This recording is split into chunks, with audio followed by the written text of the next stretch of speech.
2. So lahat ng numbers, again, ulit, lahat ng numbers divided by 3, ang remainder lang yan, of course, dapat greater than 3 pala ha. So, actually, kahit hindi greater than 3, so, ang basta, pag nag-divide ka ng number, actually, hindi pala to. Hindi, kasi pwede ka pala mag-divide. So, ang modulo kasi to guys, this is modular arithmetic. So, gumamit ako ng concept ng modular arithmetic. So, pag nag-divide ka daw ng B by 3, when you divide B by 3, it will give a remainder of 0, 1, or 2.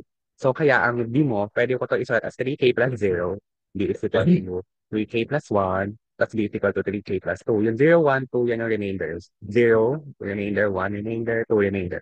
So, dyan lang iikot. So, walang B is equal to 3K plus 3, ha? Walang ganyan. Kasi pag B is equal to 3K plus 3, divisible na to by 3. So, magiging ganito na siya. Wala na siyang remainder. So, ang remainders lang is iikot sa 0, 1, or 2. So, actually, yun yung ginamit ko dito. So, any integer when divided by 3 can be written as 3, can be written as 3.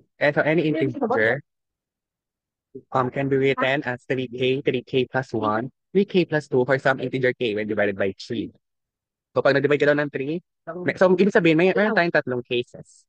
We have 3 cases. So, case 1, let n be 3k. So, sure tayo na yung n na yan greater than 3 kasi nasa assumption, n is greater than 3. So, strictly. So, kung n is greater than 3 daw, then n plus 2 is equal to 3k plus 2, tas n plus 4 is equal to 3k plus 4. So, ang hindi prime dyan is yung 3k.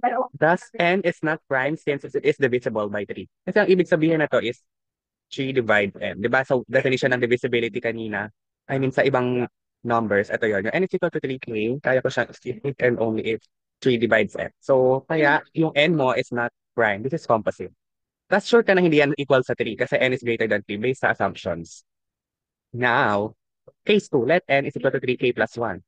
So then n plus 2 is equal to 3k plus 3, n plus 4 is equal to 3k plus 5. Pero n plus 2 mo dito is yung hindi prime. So bakit? Kasi it is in the form 3 times k plus 1. So pwede ko kasi ito i-factor.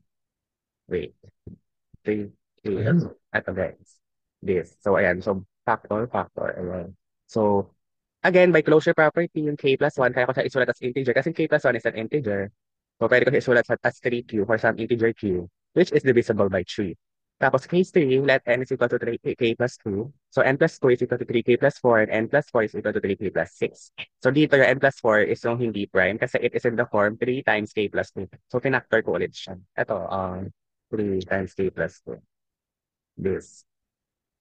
Ayan. So, ito kasi kaya mo isulat as this. So, by factoring. So, tapos, so 3 times k plus 2. Yung k plus 2 by closure property ng integers, kasi k mo is an integer, 2 is an integer. So, yung sum ng integers, k plus 2 is also an integer. Sabi natin r. So, 3 times r. For some integer r, which is divisible by 3. Kasi ang form nito is 3 times k plus 2 is equal to 3r. So, ibig sabihin yan, 3 divides 3 times k plus 2. So, ibig sabihin, hindi siya prime. Kasi short, hindi siya prime kasi dinidivide niya. Kasi diba ang prime, kasi ang definition ng primes, kung prime kasi sa 3k plus 2, is 3 times k plus 2 is prime, then only these are true.